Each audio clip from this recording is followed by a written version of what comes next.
Hola a todos, bienvenidos a este nuevo capítulo de nuestra serie donde nos sumergiremos en la fascinante historia de nuestra Biblia católica.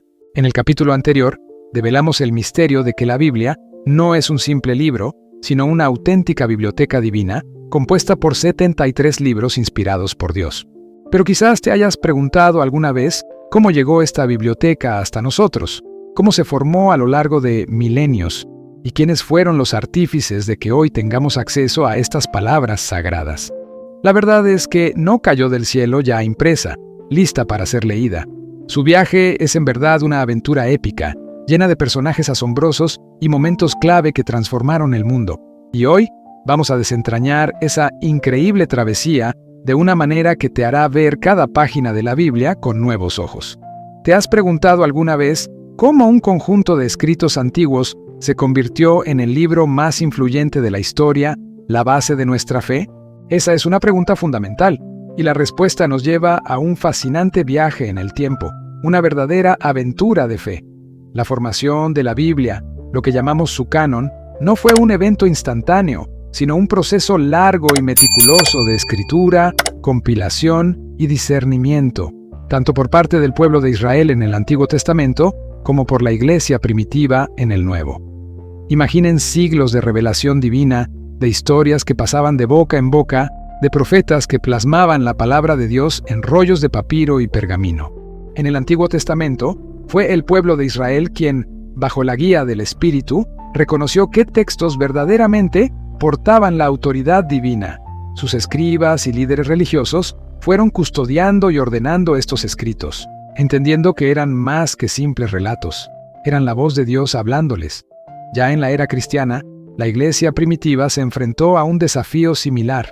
Con la vida, muerte y resurrección de Jesús y la predicación de los apóstoles, surgieron nuevos escritos, los evangelios que narraban la vida de Cristo, las cartas de San Pablo que explicaban la doctrina y otros libros que edificaban a las comunidades. La Iglesia, bajo la inspiración del Espíritu Santo y a través de concilios y la tradición viva, discernió cuáles de estos escritos apostólicos eran verdaderamente inspirados y formaban parte de la revelación divina. Fue un proceso orgánico, vivo, de la comunidad reconociendo la voz de su pastor en estos textos. Esto es crucial. La Biblia es fruto de la fe de una comunidad que la recibió y la transmitió. Pero, para entender verdaderamente estos textos, debemos ir a sus raíces, a los idiomas originales en los que fueron escritos. La Biblia no se escribió originalmente en español ni en latín. El Antiguo Testamento, en su mayor parte, fue escrito en hebreo, una lengua semítica con una riqueza y profundidad cultural impresionantes. Algunas porciones, especialmente en libros como Esdras y Daniel, fueron escritas en arameo, un idioma cercano al hebreo que se convirtió en la lengua franca de la región en ciertos periodos, y que de hecho era el idioma que Jesús hablaba. El Nuevo Testamento, por otro lado, fue escrito en griego koine, el griego común que se hablaba en el Imperio Romano en aquel tiempo. Esto es importantísimo, porque cada uno de estos idiomas tiene sus propias particularidades, sus matices, sus formas de expresar conceptos que no siempre tienen una traducción exacta a otras lenguas. Comprender esto es fundamental para apreciar la complejidad y la belleza de las traducciones que leemos hoy, y para reconocer que cada traducción es un esfuerzo noble por acercarnos lo más posible al significado original, pero que siempre hay una riqueza inherente en las lenguas madre. Y hablando de traducciones, hay una que es absolutamente clave en la historia del Antiguo Testamento, y sorprendentemente, también para el Nuevo, la Septuaginta, o como se la conoce a menudo, la LXX. Esta fue una traducción del Antiguo Testamento hebreo y arameo al griego, realizada entre los siglos II y III a.C. Imaginen el contexto: una vasta comunidad judía viviendo en la diáspora, especialmente en Egipto, que ya no hablaba hebreo fluidamente, sino griego. Para que pudieran seguir leyendo las Escrituras, se hizo esta monumental traducción. Y aquí viene el dato fascinante que a menudo se pasa por alto. Esta Septuaginta no era solo una Biblia para los judíos de la diáspora, era la Biblia que usaban los primeros cristianos, incluidos los apóstoles y los evangelistas. Cuando citan pasajes del Antiguo Testamento en el Nuevo Testamento, muy a menudo están citando la versión de la Septuaginta, no directamente el hebreo original. Este es un punto de conexión profundo y para muchos desconocido. que tiene implicaciones significativas, especialmente en el diálogo y el debate con nuestros hermanos protestantes, ya que esta versión griega incluye varios libros que ellos no tienen en su canon del Antiguo Testamento, pero que fueron parte de la Biblia de Jesús y los apóstoles. El viaje de la Biblia no se detuvo ahí. Una vez que los textos fueron escritos y compilados, la tarea titánica de preservarlos recayó en los copistas o copiadores. Piensen en esto. No existían las imprentas. Cada copia de un libro sagrado era hecha a mano, palabra por palabra, con una dedicación y una precisión extraordinarias.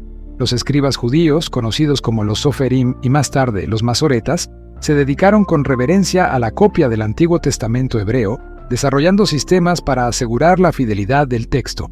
En la era cristiana, los monjes y escribas cristianos en monasterios de todo el mundo asumieron la labor de copiar tanto el Antiguo como el Nuevo Testamento.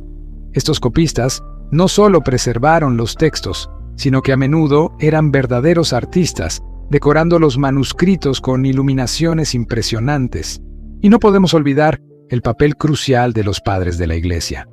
Estos grandes pensadores y teólogos de los primeros siglos del cristianismo no solo escribieron extensos comentarios y sermones basados en las Escrituras, sino que también jugaron un rol fundamental en el discernimiento y la confirmación del canon bíblico que hoy tenemos.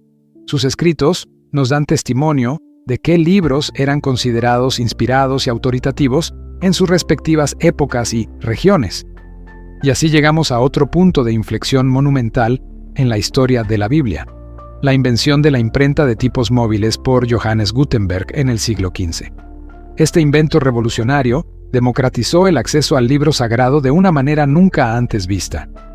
Antes de la imprenta, poseer una Biblia completa era un lujo reservado para unos pocos, y su producción era un trabajo de años.